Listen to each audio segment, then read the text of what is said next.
And now, the Lowe Post. Welcome to a joint edition of the Lowe Post and the newly minted ESPN Woj pod, where, oh my God, the craziest free agency period maybe ever was capped last night. Woj, you broke it at about 2:35 in the morning.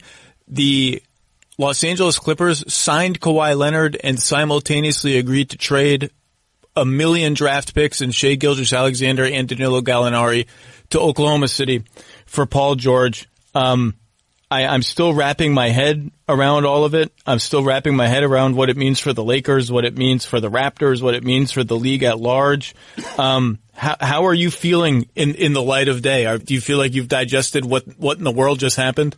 Yeah, no, it was, Zach, it was, really a crescendo of this, what's been, like you said, a pretty wild free agency, and the way in which the Clippers, just kind of faced the moment of truth there. And I think for the whole league, I don't know that there was, look how different the NBA, the Western Conference looks today. The whole league looks that the Lakers don't have maybe the biggest three of all time. And the fact that now there's two in it, there's two on the Clippers and there's two on the Lakers, and Denver, Utah, Portland all say, hey, we've got some depth, and our good players are really good. Maybe they have better ones at the very top, but look how deep we are, and so all of a sudden the West looks very different. But the Clippers, came to a point where they had to say, we've got to give Oklahoma City everything, because we're not just trading for Paul George. We're trading for Paul George and Kawhi Leonard. They had to look at it that way because Kawhi was not in the end going to come unless there was a second star walking in the door with him or already there, and that was Paul George. And so just remarkable turn of events. And for the Clippers, like, they can't get that deal done if they don't do Blake Griffin, and if they don't turn Tobias Harris and the Blake Griffin deal into more picks and have these picks at their disposal when they couldn't get, when there wasn't a natural free agent to fill in that spot. And Kawhi Leonard made it clear to them once free agency started that Paul George was the guy he wanted to play with. The fact that they had those picks allowed them to go and get this done with the Thunder. So that was going to be my first question for you. So all year, the Clippers have been like stalking Kawhi Leonard worse than I've stalked ex-girlfriends before. They're just everywhere Kawhi Leonard is, they are. Their interest was well known, so this is not some sort of new development. They come into free agency with one max slot and enough left over to take your Mo Harklesses and a draft pick, enough left over to agree to terms with Rodney Magruder and all this. But at what point do they know this is what we have isn't enough? Because to my read, I didn't get that emanating from them during the season. I didn't get fear emanating from them that what they had wasn't enough. Now, maybe the Lakers getting Anthony Davis right before free agency kicked in that fear, but it's hard to piece together who knew what and when and what was said in these meetings and all that. But when did they realize, like, we have this nice plucky team. We got a lot of draft picks. We got a lot of good stuff. Like, we can roll it over next year. That's cool. Like, we'll be all right. But when did they realize, like, that was actually in play for them? They weren't getting Kawhi unless they got somebody else. Yeah, sometime after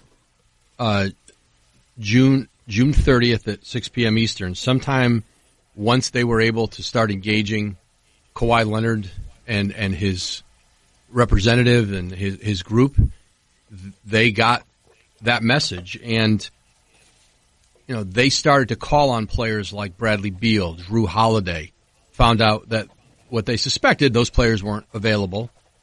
Both those teams want to keep those players. And then it got to Paul George. And earlier in the week, sometime around the beginning of Kawhi Leonard's meetings with the teams, the Lakers, the Clippers, and then he went east to meet with the Raptors, sometime at the beginning of that week, he visited with Paul George, and they talked. And there had been this mutual, certainly this mutual respect for each other, and the idea that I think Kawhi expressed and seemed obviously Paul returned it, was that they wanted to play together.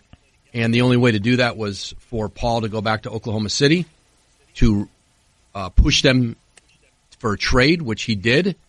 And they finally acquiesced. And you saw the level of assets that went back. That was pretty remarkable. But for the Clippers, the idea of watching Kawhi walk in the door of the Staples Center and turn left instead of right, or maybe it's right instead of left, I don't know, to the Laker locker room, like they would have sent the Clippers back to the dark ages. They couldn't have recovered from that. There's not another player like Kawhi Leonard who's coming down the road who you have the chance to sign.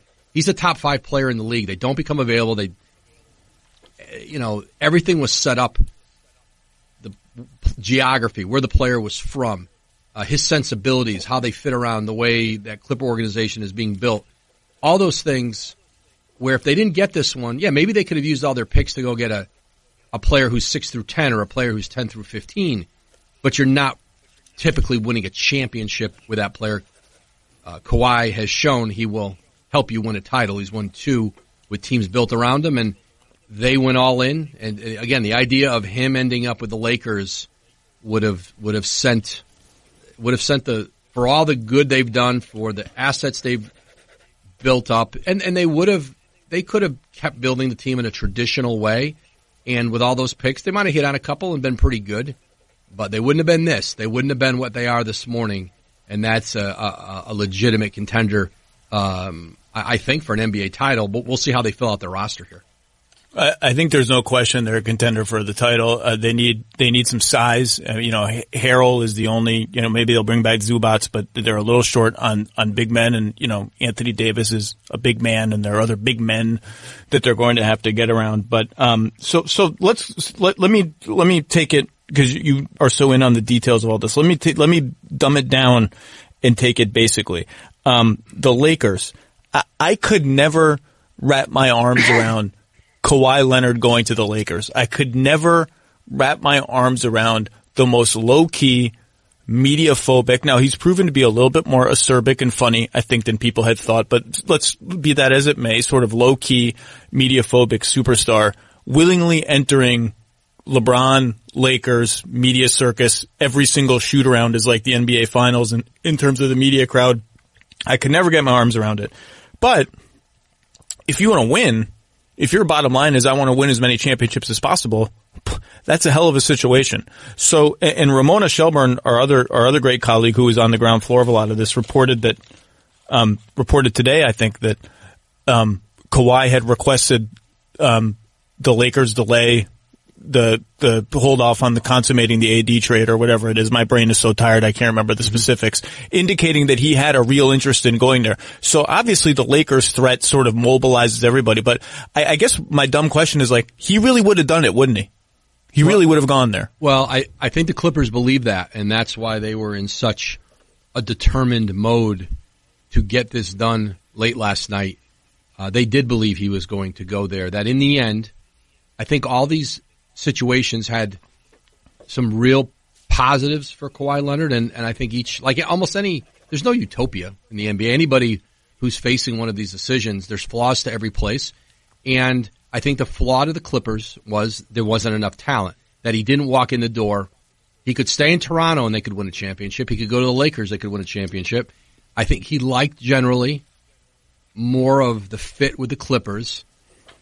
I think the connection, the idea of playing for Doc Rivers, I was told, appealed to him, and playing for an owner like Steve Ballmer and all those things that it means for a star player, and to have access to someone like Ballmer and certainly his commitment to the resources he's put into that team, all those things.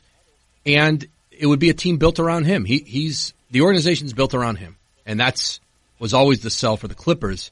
The Lakers are not built around Kawhi Leonard, and he would have been, I don't know, he would have been the second star, the third star there, however you want to look at it. People keep saying that. I think, look, in terms of star, like Hollywood Walk of Fame star, maybe he's 3 media profile. I think if I'm Kawhi Leonard, I'm walking into the Lakers thinking I'm the best player on the team. Anthony Davis, you're just okay at creating your shot.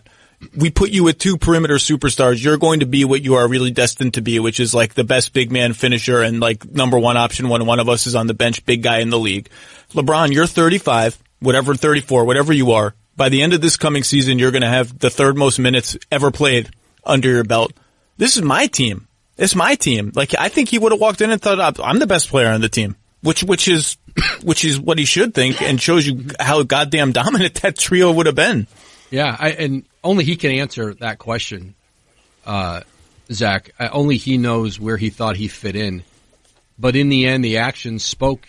Instead of joining up with three, he went and found a tandem and found Paul George, and that's ultimately what he decided to do. But the fact is, the Clippers fully expected he would have gone to the Lakers. That the one thing it seemed in the end he wasn't willing to accept was, hey, wait a year, let us, we can roll the space over. We have all these picks. We could, if it's not Paul George we're trading for now, there'll be somebody else out there, whoever the next guy is, and we've got more picks than anybody, and we'll trade for him. The next guy who wants to get to LA or a big market. Now that's assuming, listen, it's easy to say that. Well, you go, well, who is that player? Well, don't worry, one will come along. Well, what if one doesn't? And so it was, let's get Paul George right now. And, I think they found some vulnerability there in Oklahoma City, and, 2 years in a row of losing the first round, and a sense that this team was probably not ascending anymore. They've got to get some payroll off there. It was hard to imagine that was an improved team coming off of next year, that the flaws that were there this year would be there, and clearly it seemed Paul, just 1 year after making that commitment, was ready to move on. I love the point you made about the tandems, by the way, because if you look at the way the league is now, today, in the wake of this, you can say however many A-plus players are in the league, let's say they're 12, they're either in twos, or there's one of them, and instead of a second one, there's like 3 A-minus, B-plus guys. Like, it's really, you can put Portland in that sort of like 3, 1 A-plus guy and a couple A-minus guys. You could put Utah like in 3 A-minus guys. The league is in a really good spot. Zach, when you look at the landscape now, now we're seeing what the roster construction is of teams going in next year. It's not going to probably change dramatically from what you're seeing now. I think this is God help us. Please no. No more change. No more dramatic change. I think this is what Adam Silver had in mind I think this is what he hoped for. We don't have the quote-unquote super team. We don't have a team with 3 stars. Jimmy Butler, and I don't know. I mean, Zach, would Houston have been a super team if Jimmy Butler went there? I don't think so.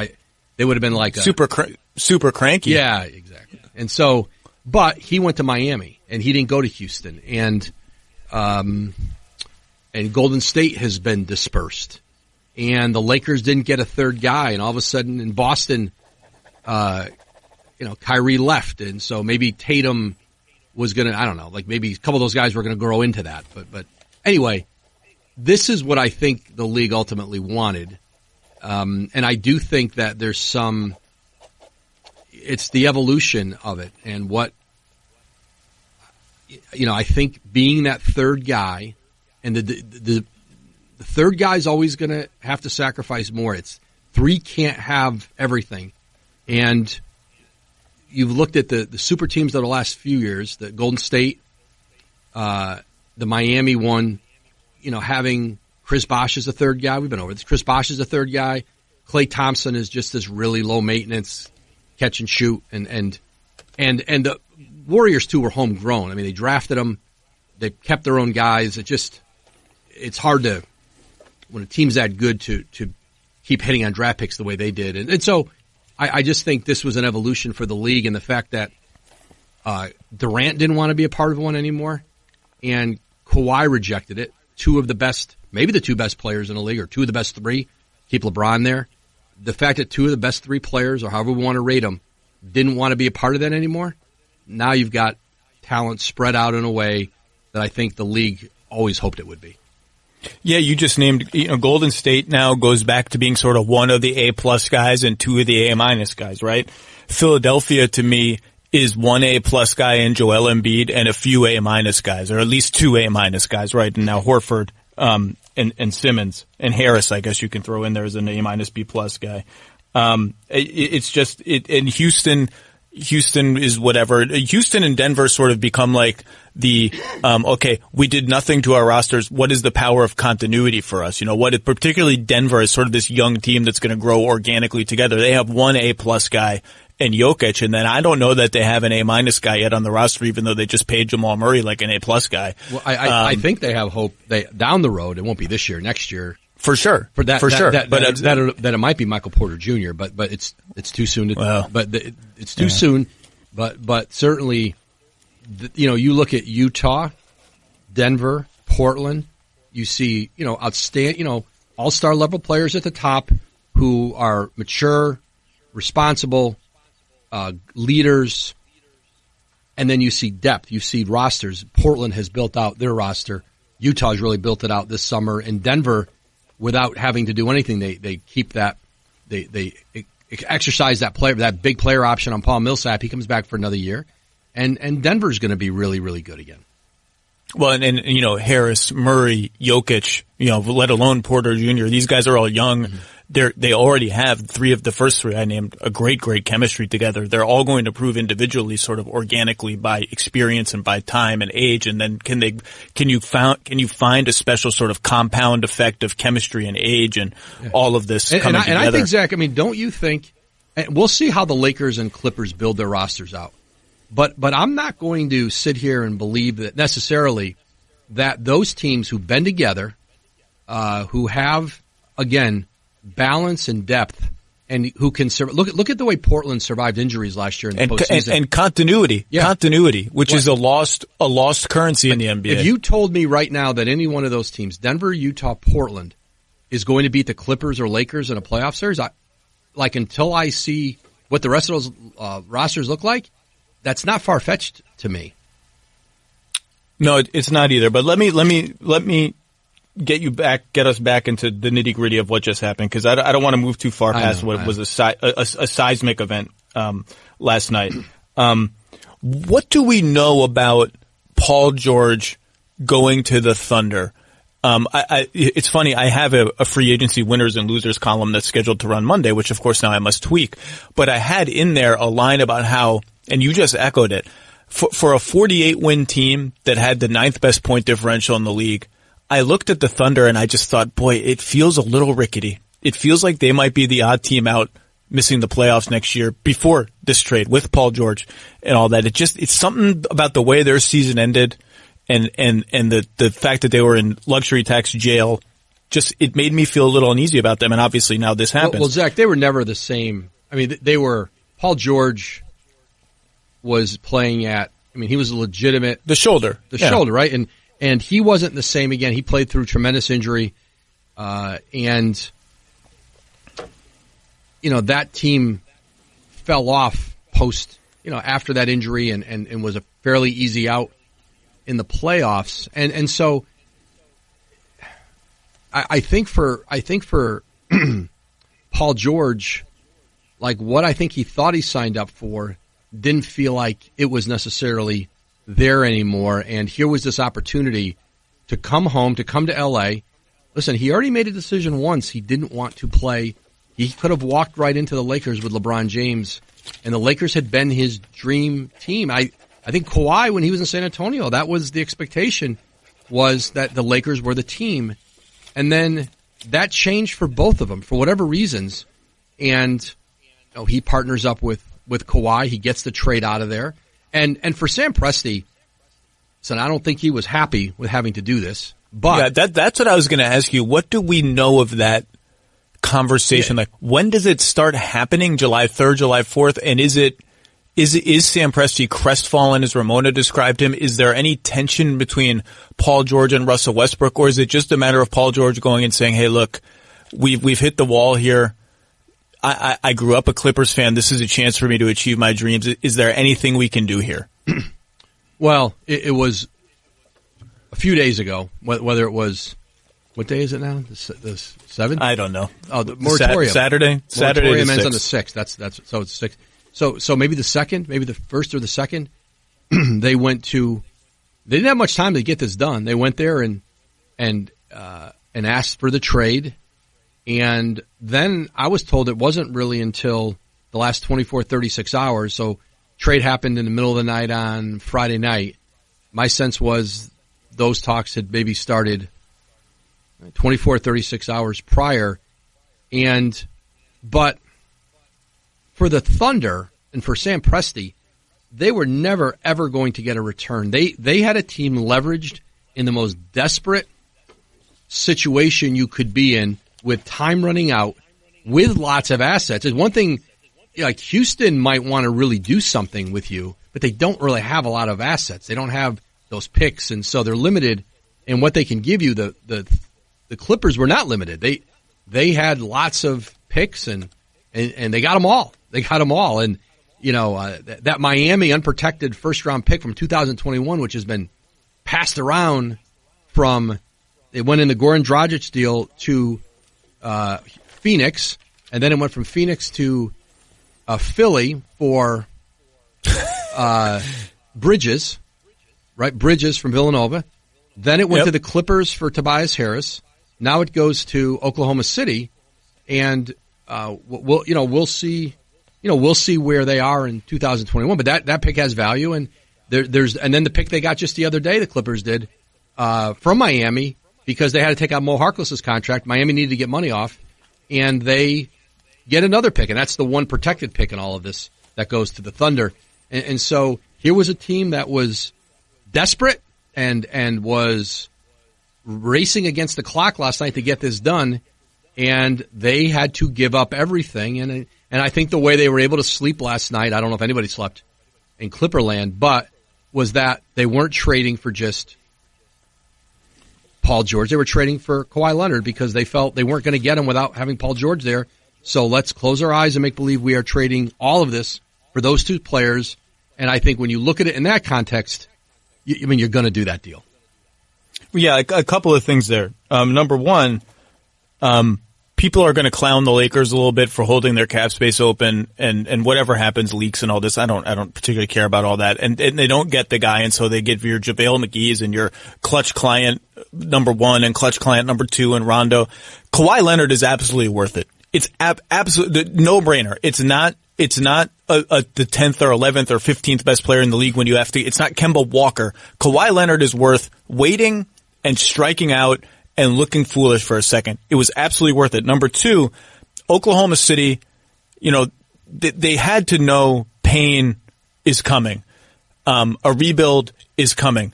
But they have no realistic way to actually do it. Like, Steven Adams doesn't have a ton of trade value on his contract. Russ's contract is a straight up albatross.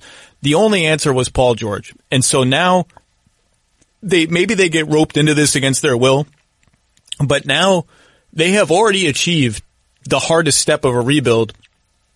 It hurt a lot probably to trade Paul George, but they get to rebuild. Now they have decisions to make, which we can talk about, but they've already, this is a home run trade for them given the circumstances. One team executive unrelated to this trade texted me today and said, if this goes a certain way, Sam Presti could have just made one of the 3 or 4 greatest trades in the history of the NBA. Now, I don't know if that's true, but they got so much draft equity. They got Shai Gilgeous-Alexander, by the way, is a stud. Mm-hmm. And Gallo's a helpful player that they can flip for something more. Now, they've got more work to do. It's a home run return for them. But your sense is this was not sort of an angry confrontational talk between Paul George and the Thunder. It was sort of like, you know what? This is a thing that came up. I like it better. Is there any way we can do this? I know it sucks. Can we make it work? Yeah, I think it was somewhere. My sense is it was somewhere between angry, confrontational. I don't think it was pleasant. I don't think any team wants to be put in that situation. But like in the end, you're right. There was no other place that Paul George there was no other team or circumstance that would have gotten this back, that you would have gotten this back for Paul George. And you mentioned the Thunder, and here's another reason they might have been, do they make the playoffs next year? Paul George and we reported this back when we reported that he was having the shoulder surgeries this offseason, and we said he was probably going to miss training camp and probably going to miss start of the season. And I think Ramona, reemphasized that last night. And so without Paul George in that team for who knows how long to start the year. What's their record in a West where all of a sudden the Pelicans are much better and the Spurs get DeJounte Murray back, and the Spurs are going to be, and we don't talk about them at all, but with their team back, they're that was a really good team the last several weeks of the season. And Murray, they thought was going to be a breakout player for them last year. He'll come back. They couldn't contain how excited they were about Murray. And for a team that normally does not express any sort of premature excitement, boy, oh boy, were they excited. Yeah. And so what were the Thunder going to look like this year? And now you mentioned if they want to keep moving pieces out, Russ is there. We'll see what Russ, there is a market for Russ. I think it's limited. I think it's the win now teams who are we'll figure it out. We'll bring him in and figure it out. And, Steven Adams is a player who's going to have value, and we know that his name was discussed in some trade talks this summer already because they're way over. They're in the luxury tax, and it's hard to get owners to write that check when you keep getting bounced in the first round. Yeah, the Russ trade thing. I guess let's just go there. Again, in the light of day, I'm just sort of going through the league and sending some texts and looking at the standings like, boy, oh boy. And I am not the biggest Russ guy, but that is a hard deal to trade. And you look at some of the teams, some of the teams are just too far away. Like Orlando's too far away. Phoenix is too far away. I mean, they're just the teams that you would see doing some sort of, Orlando has been very measured under Jeff Weltman, but the point guard hole, you could construct some deals too far away. Washington is in a whole other mode of life. They've already now. they've got John Wall's contract there. I don't think that's. Wouldn't that be the most depressing trade possible? John Wall for Russell Westbrook. And I guess Washington has to throw in picks because a pick maybe because at least the guy they're getting is ambulatory and can play. You were in the right state of Florida, and that's yes. And that's Miami. That's Miami. I mean, do they have, again, picks wise, and if they do move him in Oklahoma City, what are you realistically expecting to get back, except not having to take back? To me, do you have to attach an asset? They have will they have to attach a pick for him? Will they? No, if you trade Russell Westbrook without attaching an asset, that's a win. And so my expectation of why Miami makes a lot of sense is clearly they're hungry for stars that they can get now and maybe sell the summer of 2021 to another star. And number two, you just have to look for a team that is always in win now mode. And the exception of the 1 year they tanked and got Michael Beasley, even though they say they never tank in Miami, they did. They really do, to their credit, want to win, even if that's a 45 win dogfight just to get the 7th seed. And what you're going to give back is other bad contracts, but smaller. So easier to move, easier to swallow, easier to stretch, right. Whatever it is. If that's a win, that's just what you're going to get for Russell Westbrook because he makes $47 million in 2023. I'm not even sure the Wolves would do Wiggins for Westbrook straight up. I don't think they would do that. How about all right. We can go through the whole league and do this. How about the Pistons to put him with Blake Griffin? No, I don't see it. No, I don't see it. Yep. In fact, I thought, would they trade Blake Griffin for him or something? The Pistons are on my list. I don't see it. I think they're too far away, and I think that contract is too damaging. I don't think there's a deal there. And the other one is, the Rockets. Daryl's, I don't know how you build up that deal, and now you've got all your money in 3 guards. But you've got to think about it. There'll be somebody, and I'm guessing would the Knicks do it? I don't think. That's the other one. They're too far away. All this stuff about they're too. It doesn't make everyone's throwing the Knicks out because the Knicks always lose and the Knicks make dumb decisions and then it doesn't make any. Right. They're so far away. It doesn't make any sense. By the way, if we're going to combine Harden and Westbrook, we just need to find a way. Let's just redo the Thunder. Can we get Durant there and just say, you know what? We never should have broken these 3 up. Let's try it again. Obviously that's not going to happen in Brooklyn. Let's turn because you've got other news to break and I don't want to waste your whole day here. What did Toronto have a shot? Could they have gotten, could they have, obviously they could have coaxed him back and said, hey, look, we got a year of Kyle and Serge and Mark running back this team that just won the championship. Obviously it was interesting in the end that Kawhi Leonard took the years. instead of the much rumored short-term deal. And I said over and over again, it would surprise me if he took the short-term deal because of the load management and the leg. And he took the years, and the years don't really align with Toronto's timetable other than Siakam and maybe Anunoby as much as they do in other places. But did they have a shot? What was their position or what was their place in all of these furious phone calls that are happening last night? That was confusing to me. Oklahoma City did talk to Toronto.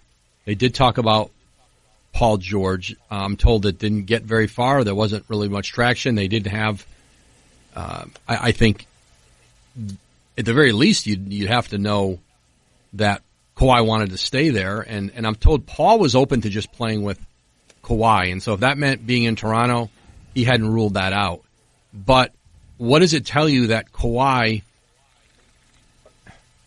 he looked at the Lakers and thought, well, I could win there, and he knew he could win in Toronto. He knew if they just brought that team back, they certainly were good enough next year, and then there were some decisions to make on the roster and with contracts. But in terms of two ready-made teams to win, well, it was the Lakers and the Raptors, and yet he was pressing the Clippers to become the ready-made team to win. So that tells you that's the place he wanted to go, and he just said, you've got to meet my criteria, and I'm coming. And they did. So it's hard to imagine that it was hard to imagine that he really wanted to go back there because it was all there for him. But I think what I had been told through the whole thing was he has so much respect for everything that went on there this year. The way that the organization, the city, the country embraced him, the relationship he built with Masai Ujiri, and I think the relationship that over time he built with the team. I think there was some standoffish. I think there was a little bit of, and you know this better than I do, Zach. You were around there more than I was. But my sense was there was a little bit of distance between everybody initially, that they all felt he was just passing through. He's not easy to get to know necessarily. But as that year went on and that team started to realize the opportunity they had, then they make the Marc Gasol trade. And the trade with Memphis at the deadline, and now they're really saying, "Hey, we can do this." That team got closer, and it certainly they played that way on the court. Because in the end, it's how you play together that matters. It doesn't matter. That's the only relationship among teammates that matters. What happens on game night? The rest of it doesn't matter if you're willing to sacrifice for each other, play together. They did that, win the championship. So all of that he really valued, and I think it says a lot about him that he got on a plane and flew back there and met with them and did it face to face. And, he could have left after the parade and just called this one in. And he didn't. And I think certainly he got hopes up when he went back there that, well, he must be coming back to, I think everybody imagined he and Masai coming out in the balcony of the hotel with their arms raised in the air, to the cheering masses. It didn't happen. It didn't end that way. But the feeling all along was it was going to be a really good way station for 1 year, and he was going to move on. And then the year exceeded everybody's expectations. It was what Masai, and it's why he made the trade, was to win a title. But in the end, Kawhi, I think the pull of Southern California and going back, again, he took less money. He turned down, 220 in San Antonio he could have had 190 guaranteed in Toronto, and he goes for $141 million guaranteed with the Clippers. So he was pulled towards something beyond money, and I think the Clippers have a team that they're going to build around him and an organization that very clearly the personality of the organization, I think they want to reflect his sensibilities. And you saw them all year kind of put it together that way. Hard-playing role players. They've got all the guys to put around him, and then they got the star that he needed to win big. Hypothetically, that like Paul George is the guy that helps you compete at the very highest level, and the Patrick Beverleys and the Landry Shamits who showed potential last year, and the Montrezl Harrells, hard-playing guys, and now they'll get out there in free agency here, and they're going to compete. They're trying to get, the Rajon Rondos and the Kyle Korvers they'd like to be involved in, and they're really competing with the Lakers and Philly, Milwaukee for, some of the minimums that are that they're going to have to take in. An absolutely fascinating turn of events. I mean, you think about Oklahoma City. When you really trace it back, Serge Ibaka becomes Sabonis and Oladipo, becomes Paul George, becomes all of this, plus a side of Jeremy Grant. They turned Serge Ibaka, nice player, into this bounty, into a future. I mean, it's crazy how well those deals turned. And you were at the forefront of this one too. It was a slow burn. What happened with Kawhi in San Antonio? There wasn't a seismic event until he was traded. It just sort of trickled out slowly, and then he would play, and then he didn't play, and then he stopped playing, and nobody knew what was going on. And I think the nature of the weirdness and the slowness of that story masked how significant it was in terms of changing the entire landscape of the league, almost on par with LeBron changing teams. Because you look at what, go ahead. No, go ahead. And part of it too was nobody wanted to believe it. Nobody believed.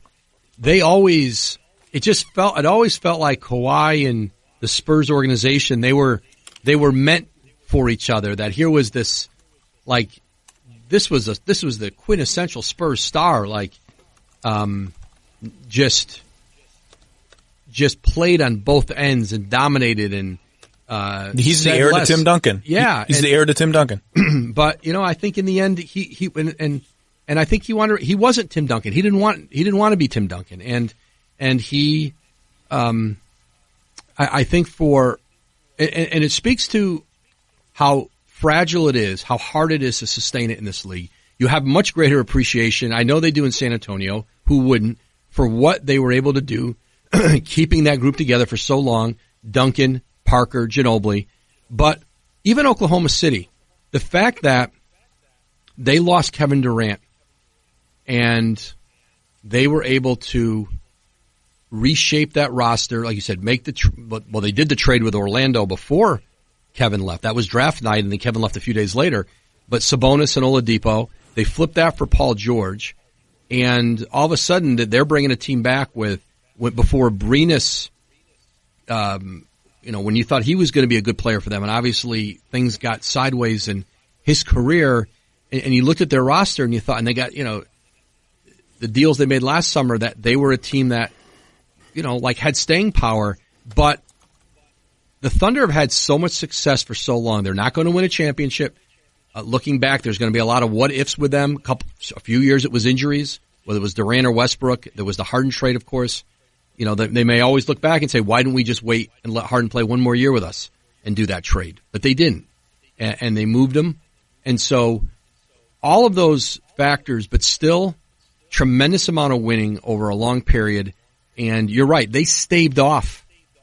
We thought the rebuild was going to come after Durant left. Hey, listen, if Russell Westbrook walks into Sam Presti's office after Durant left and says, Sam, I'm not sure yet if I want to resign. I'm not, I want to play it out. I got a couple years left on my deal. Let's see, what do you have then? One full year left. Right? Yeah, they did that funky, like there was an extension. They did the renegotiation. Extension. Well, that's what it was. Yeah. He came in and was ready to do the renegotiation because they had the cap space. But if Russell wasn't ready to commit then, I think that would have been the end of the team. I think Russ then had much more trade value than he will now. He was younger. A couple knee surgeries later. He's had at least one since then. And, he's on the other side of 30 now. And so Boston might have been the team at that point that would have traded for Russell Westbrook. But he came in and said, hey, I want to stay. I want to be the guy here, and I want that. I'm going to do that Supermax with you. And so Sam Presti couldn't. He traded James Harden, and Kevin Durant left. And if Russell Westbrook was saying to the organization, I want to be here, and you traded him, and all of a sudden he shows up in a new town and said, guys, I never wanted to leave. I wanted to keep going there. They traded me. I'm not sure Sam would want that on his permanent record. And he thought, well, I'm going to keep building around Russ. And they did make another run at it with Paul George. And, it was a gutsy trade that they made with Indiana. Really gutsy. They sold Paul George on it, but, it lasted 2 years. It's interesting how, when the Raptors won the title, there was this flurry of, well, there's now everyone should take risks on the 1-year guys, even if they telegraph that they want to be in Los Angeles or wherever they are. Well, and I wrote after the Raptors won the title, that discussion changes if he leaves. And I didn't think Paul George should be in Los Angeles too. Like, people want to make these seem like easy choices, often in hindsight after an event like the Raptors win.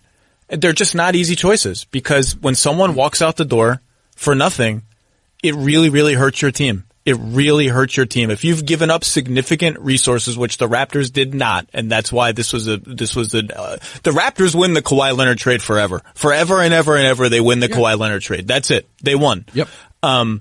But they didn't have a Jaylen Brown or a Brandon Ingram or anybody that they considered a core part of their future that they were giving up. And like, it's easy when the Raptors win to say team X and Y. Well, they should have dove all in.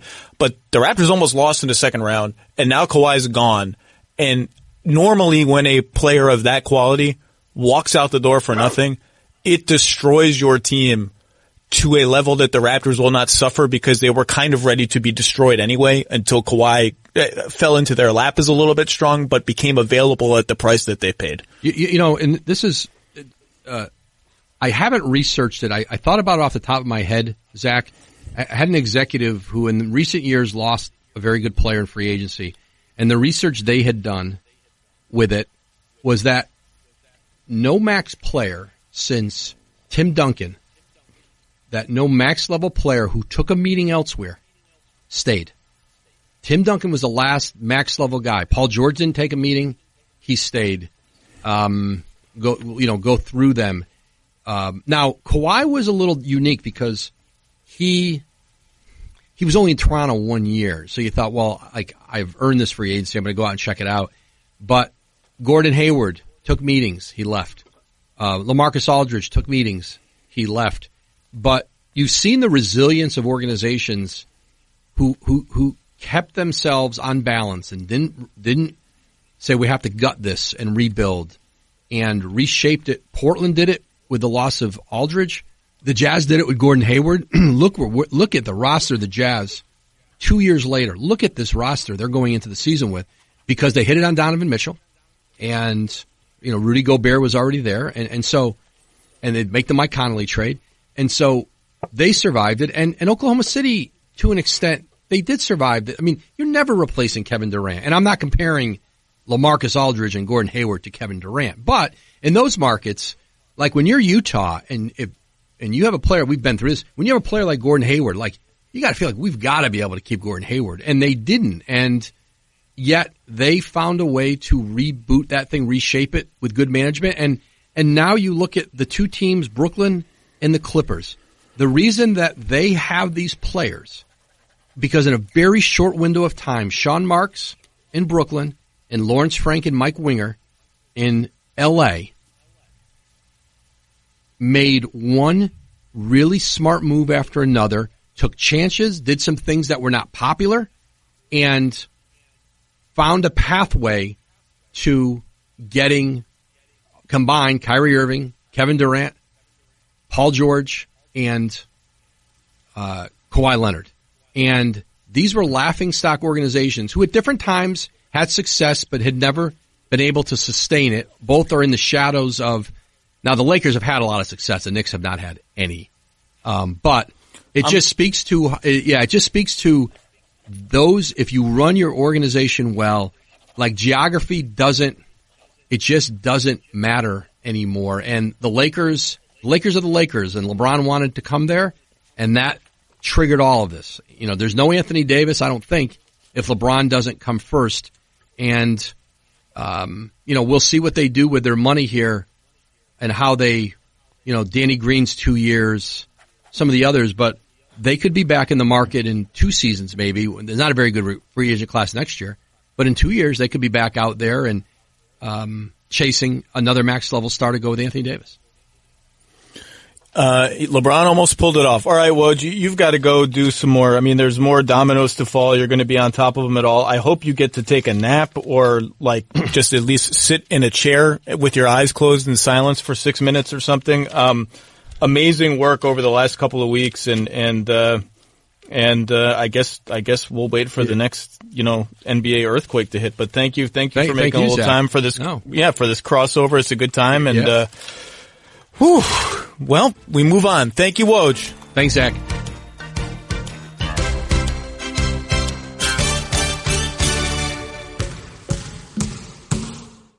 The Lowe Post is presented by Goodyear. Discover the possibilities. Goodyear, more driven.